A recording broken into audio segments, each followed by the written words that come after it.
Hello నమస్కారం sir. నమస్కారం అండి. నమస్కారం. బాగున్నాము. ఏం పని మీద వచ్చారు?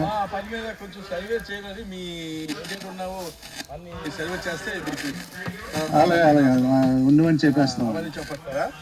ఇంటికి మీ ఇంట్లో ఎంతమంది కుటుంబం సార్? ముగ్గురు అండి. ముగ్గురు. ఎవరెవరు?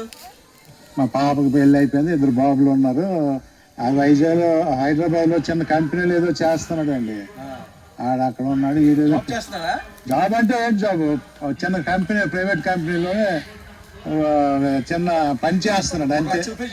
అంత లేదు, నెలకు 20,000 30,000. పెద్దోడికి లేదండి, ప్రస్తుతానికి అద్దెంట్లో ఉన్నాం. మాది గడ్డిలో ఉన్నది. లేదు అద్దెల్లో మా గడ్డిలో ఉన్నది. ఏసీ కాదు అది, అది డొక్కు బయటికి కనబడాలని.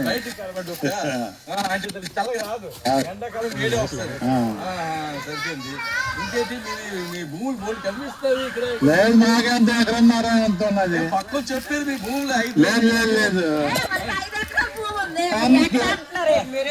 అన్ని అలాంటి వేసి గొప్పకి చెప్పుకుంటారు. అన్ని గొప్పకి చెప్పుకుంటారు. ఇంట్లోకి వెళ్ళి అన్ని గొప్పకి చెప్పుకుంటది. మాకు లేవు బాబు, ఒక గవర్నమెంట్ కాలనీ లేదు, సరిగ్గా శాసనం కూడా రావడం లేదు, ఏటి లేదు. అవన్నీ వచ్చినట్టు రాయి బాబు. మా ఆవిడ మాట్లాడి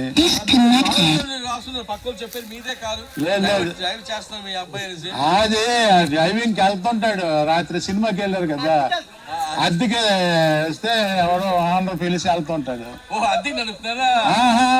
ఆ వాడు డ్రైవర్ గా వెళ్తుంటాడు. ఇంకొక అబ్బాయి ఉంగరాలు బాగా వేస్తున్నారు. అవన్నీ రోడ్డు గోల్డ్ అండి, కావాలి చూసుకోండి. చాలా మెరుస్తున్నావే మీరు. మాకు తెల్లగైపోయింది కదా మెరుస్తున్నాము. అంటే మీ ఇంటికి సమస్తం చూస్తే మీ ఇంట్లో ఏటి లేవు. గవర్నమెంట్ వచ్చినట్టు రాయి బాబు. ఎందుకు రాశారు ఏటో మీరు.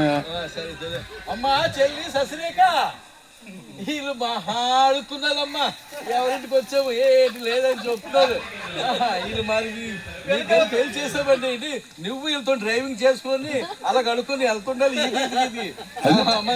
అదే బాబు, మీరు పెళ్లి సంబంధమా?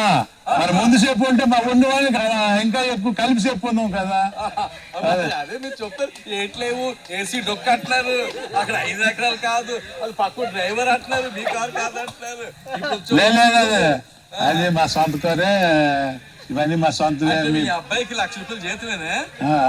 అమ్మా శశిరేఖ చూడు, కట్నం లేకంటే పెళ్లి చేస్తారని చెప్తున్నారు. అన్ని